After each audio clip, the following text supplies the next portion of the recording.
li nga xam ne nag moom moo di deram daanaka kàddu yi nga xam ni moom la ñeneen doon yëkkati ci male ko ci rapport bu Cour des comptes moom it loolu la daal di tuddaat waaye tamit dikkam fii mu ni xam ne gisul lenn lu ko mën a tere fii nga xam ne nag mu ñëw ci réew mi bu fi bëggee ñëw dina fi daal di ñëw naka noonu aussi gouvernement bi jot nañu daal di tontu mais nañ desandi en attendant ci gis-gis bi nga xam ne moom la Macky Sall a def par rapport ak ci rapport bu Cour des comptes. wax na dëgg. kenn mënu ko tere mu ñëw fii. voilà waaw kenn mënu ko tere. am na passeport. am na kër Mermoz. avion am na.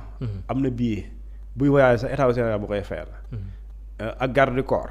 bu ñëwee oto bi koy jëlee aéroport ñëw këram. suñu oto la. sécurité bi état du Sénégal moo koy ñëwal. kon am na yëbbal am na sëriñ sax c'est quoi le problème. mën na ñëw terewuñ ko. mais boo ñëwee risque la. man xaw ma état lu muy def mais risque la. ndax bu ñëwee ndax day ñibal liñ bi xaw ma waaye xam naa daal bu ñëwee risque la. Maintenant li nga xamante ne moom mooy Cour des comptes. ndeysaan y a certains fonctionnaires de l'État c'est des parents pauvres. parce que mën nga la waxal lu ne mais duñ tontu. tey policiers yi des fois nga waxal leen lu bari li tax nga wax am sañ-sañ wax ko rek benn policier moo juum wala def lu ko neex. nga boole si ñëpp. mais ñoom doo leen mës a dégg ñu def conférence de presse. Gendarme aussi am na ci ñoo xamante ni c'est des gendarmes très corrects. mosu ñoo def lu jàdd yoon baax waaye kenn mooy def le contraire rek ñëpp boole leen. te ñu def conférence de presse. ak police ak militaires yi. ñooñu mënuñu wax. amuñu syndicat. léegi nag ñii aussi lu bëri yaa ngi ci débat bi xam nga ñoom mënoo leen invité. parce qu'ils sont tenus par le secret professionnel. Ils sont tenus par une obligation boo xam mënul leen permettre ñu dem ci plateau li ngay wax ñu dindi ko. mënul nekk waaw ñooñu waaw. léegi nag yow li tax mooy parent pauvre mën nga leen waxal lu ne xanaa justice ñëw taxaw ne basta day jeex. mais bu nekkul loolu ñoom ñoo les parents pauvres maintenant li nga xamante ne moo fi am. ñoom lu ñu def mosul am ci réew mi man damay gis gars yi yàgg nañuy def. Cour des comptes lu ñuy yàgg a def du lii. du lii de. c'est une première.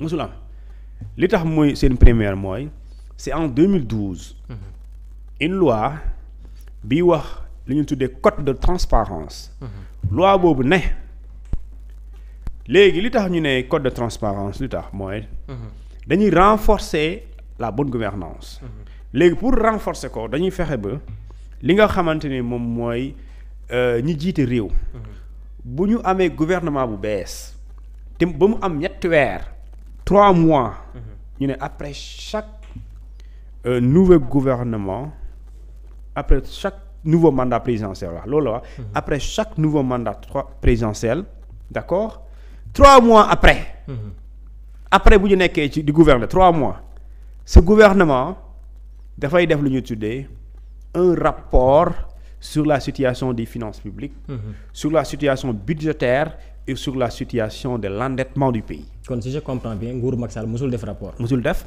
parce que je te parle de 2012. sous Macky Sall. waaw bu fekkee 2012 dafa am. 2019 la waroon am. voilà obligation nguuru Ablaye Wade lay doon. waaw non rapport nguuru Ablaye Wade lay concerné. voilà non mais avant après su ma juumulee. présidentielle 2012 la woon donc c'est sous Macky Sall la commencé. léegi 2019 rapport bu mel nii dafa waroon am. amul la parce que obligation la ne obligation doit obligation la 2019 musul am te bu amoon 2019 ce rapport de 2024 le 25 serait le deuxième dans l'histoire du Sénégal la Cour des comptes cependant yàgg na def rapport ci lu ñu tuddee situation comptabilité publique chaque année da koy def chaque année ça c'est un rapport annuel mais ça c'est pas un rapport annuel ça c'est un rapport particulier maanaam rapport bii bu mel nii pour mu amaat prochaine présidentielle kañ la. présidentielle bi 2025. non 2029. léegi prochaine présidentielle 2029 xam nga kan mooy nekk président. mois bii ñuy élire président boobu bu bees wala ñu defaat ñu joxaat Bassirou Diomaye Faye mois boobu mois boobu ba ñetti weer. dañuy defaat lu mel nii. rapport mu nekkaat le même rapport bi nga xamante ni mooy gouvernance pour la situation de la dette. situation du budget. et situation justement des finances publiques c'est comme ça léegi nag lii ñu ne li tax nga koy def mooy bu dee finance publique daa am problème nga indi mesure ñu corriger ko ñu tuddee ko des mesures correctives bu fekkente ni dafa am loo xamante ni irrégularité jaarul yoon ay nit ñoo def. ñetti yooyu nga yóbbu leen yoon ñu àtte leen bu dee danoo juum nga yóbbu leen ci chambre disciplinaire. ñu tegaat leen ci raay yi léegi bu dee danoo am bor ñu xam bor bi ñaata la ñu ut toute solution nan la ñuy corriger nan la ñuy plutôt fayee bor boobu. en tenant compte justement des besoins et de la demande sociale salaire yi. ak syndicalistes yaa ngi di kaas non. extra donc ñu gis ne non bien que war nañu fay bor waaye nag. fay bor ba loo lekk moom kenn du ko def ñu ne léegi nan la ñuy fayee bor ak nan la ñuy lekkee ak nan la ñuy fayee yeneen soxla ñi nga xamante ne des syndicalistes c'est comme ça que ça se passe léegi nag loolu bu amee ñu ne la lii da nga ko war a def defuloo ko mooy violer nga yoon.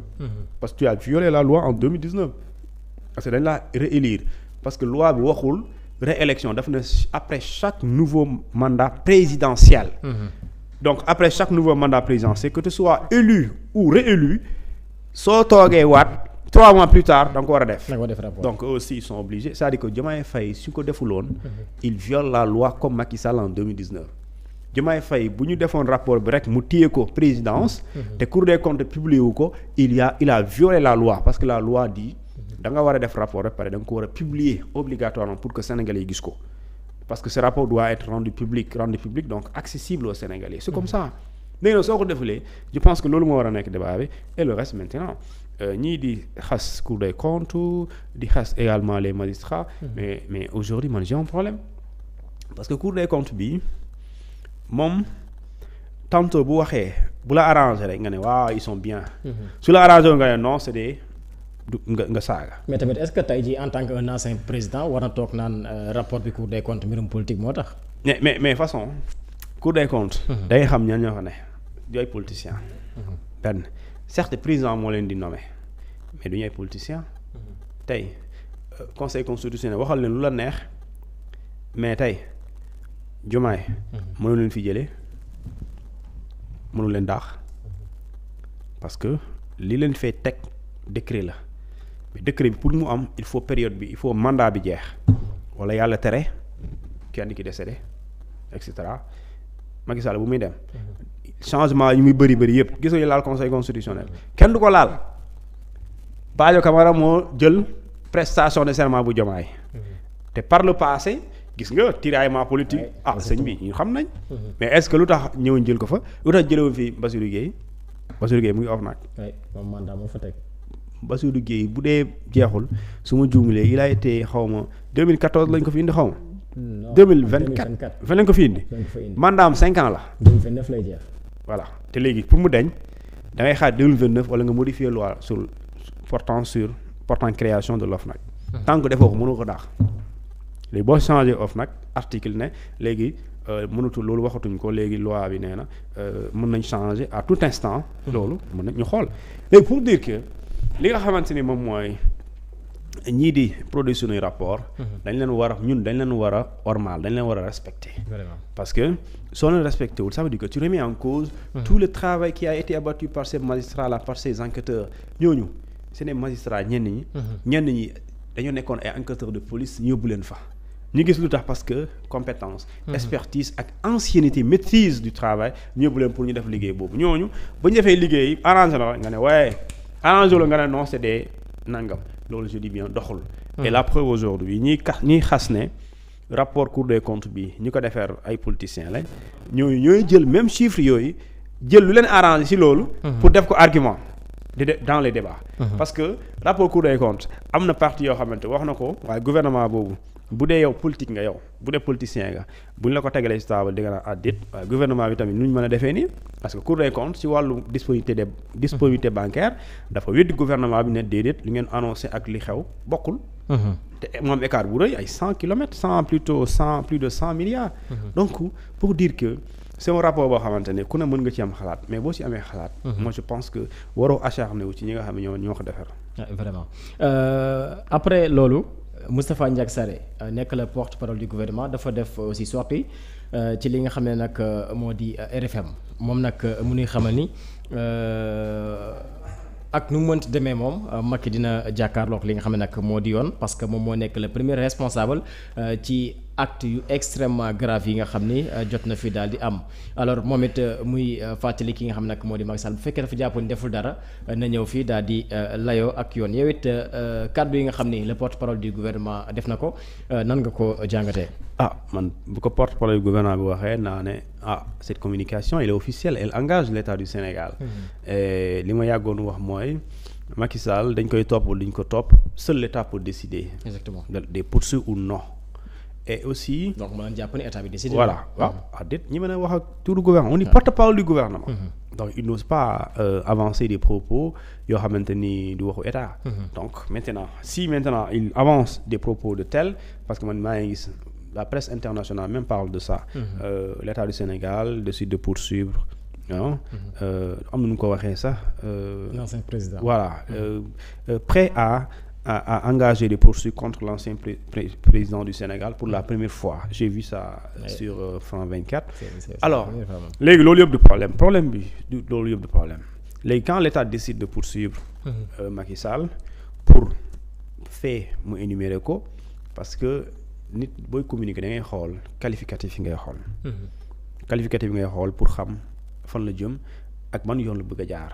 Parce que il dit des actes extrêmement grave benn fait la mais extrêmement mooy non seulement c'est grave mais dafa jéggi dayo voilà léegi jéggi dayo boobu boo xëy utal lu ñuy tuddee qualification parce que jël téléphone c'est pas un acte extrêmement grave c'est un acte grave mais jël téléphone bi pare par exemple nga baal ma nga agressé bu dee jigéen la nga agressé ko sexuellement c'est un acte extrêmement grave nga jël téléphone bi pare dagg nopp bi c'est un acte extrêmement grave donc boo koy topp aussi li nga koy toppee daan bi suy am ce sera une daan sévère une condamnation sévère soo koy topp aussi pour nga topp ko di nga ko utal tur jéye bu bon boo xamante ni la ñuy topp ñii di nga xamante ñoo ko def maintenant xam nga et ça reviendra à l'État du Sénégal une fois de définir l'infraction haute trahison man damay faral di joxe l'exemple du Niger yàlla xam na ni détournement de deniers publics haute trahison la. mais Mauritanie démb rek condamné l'ancien président. waaw haute trahison la. Guinée bii ngay wax sax am na CRIEF mooy bu ñu tuddee cour de répression contre les infractions financières et cetera ils ont condamné un ancien ministre sous Condé. ak Mauritanie. waaw léegi li nga xamante ni moom mooy li am mooy Niger. détournement de deniers publics haute trahison la. Niger refus d'obtempérer à une décision de la cour constitutionnelle ñoom amuñu conseil constitutionnel cour constitutionnelle la ñu am.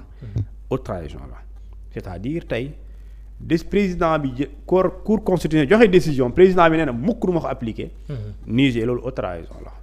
haute trahison la Niger aussi bokk na ci ñu ne la compromission des intérêts nationaux. maanaam nga war a aar protéger askanu moomeelu Sénégal. nga bokk ci ñi tax ñu mën ko dilapider ñu ne loolu haute trahison la. léegi nag Sénégal fii quand j'ai dit l'État du Sénégal et j'avais dit ça plus tôt que l'État du Sénégal seul peut décider de la poursuite ou non contre un ancien président contre nit. contre wàllum ministre ci wala lan léegi nag bu décider poursuivre ko day mettre sur la table lu ñu mën a téye.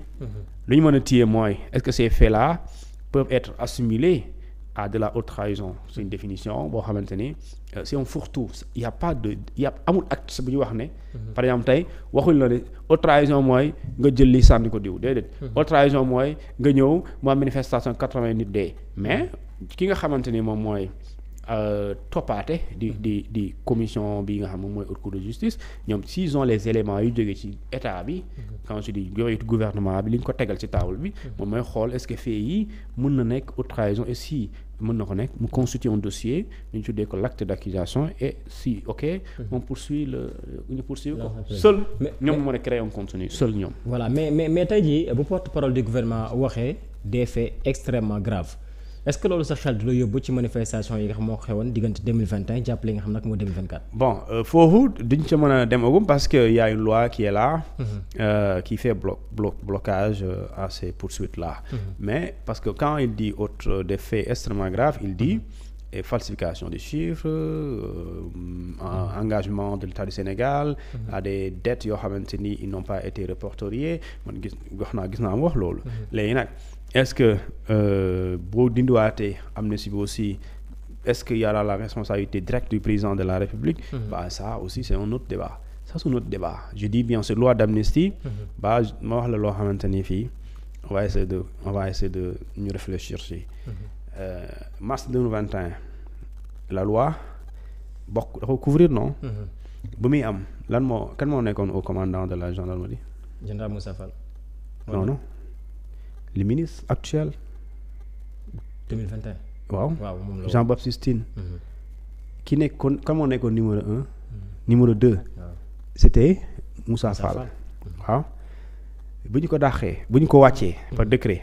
ñu indi Moussa Fall jël nguur gi jël kii commandement bi ba bu ñu ko mujjee wàccee diggante boobu mu am ay répression jamono jooju Moussa Fall son numéro 2 c'était ki fi nekk tey Jean-Baptiste non ki ñu nekk tey au commandement de la gendarmerie kii xawma lan Faye Martin mu ko xam moo nekk au commandement kooku moo nekkoon numéro 2 bu kii nekkee Moussa Fall nekkee fii aussi Jean-Baptiste Tine bu mu nekkee au commandant de la gendarmerie nationale c'est Jean-Baptiste Tine actuellement ministre moo nekkoon numéro 2 léegi moo tax ça c'est moi je trouve ça très compliqué man xaw ma nu ñuy régler cas yooyu mais c'est très compliqué parce que c'est comme ça que ça se passe tey Martin bu jógee fii il a un numéro 2 maanaam am na koo xam ne cabinet am na ku mu sekkal cabinet boobu nga xamante mooy au commandement de la gendarmerie nationale léegi on va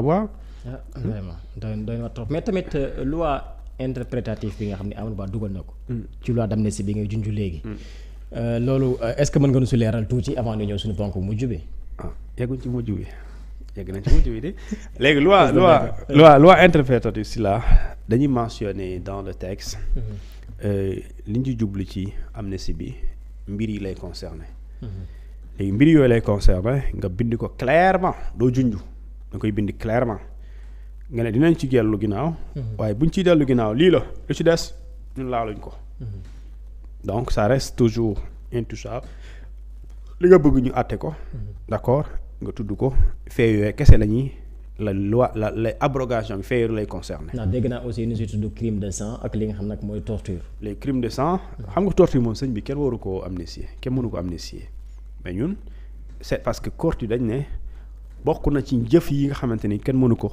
amnistier ba pare ñu ne crime kenn du ko amnistier te daw Sénégal moom traité de Rome kay moo ko wax nee na un crime on ne peut pas l'amnistier on ne peut pas amnistier des crimes ça c'est la vérité on ne peut pas amnistier des crimes léegi bu dee nga ne da ngay crime de sang crime de sang xam mooy nit ñi dee crime kay mooy ay nit ñi rey comme ça nga xam ne nit moo leen rey loolu crime la léegi état du Sénégal dem ratifier traité yooyu ne man bokk naa ci réew yu wax ne crime kenn mënu koo amnistier nga ñëw amnistier ko loolu tu violes d'abord ton engagement en tant que état beneen bi mooy d'accord li nga xamante ni moom mooy torture acte de torture dañ ne aucune situation aucun fait ne peut justifier un acte de torture maanaam du da nga nekk ci rayante du da nga nekk ci grève du da nga nekk ci manifestation dina nga nekk di waajal élection ñu ne effectivement dara mënul justifier lu ñu tuddee acte de torture quelle que soit situation bi donc pour dire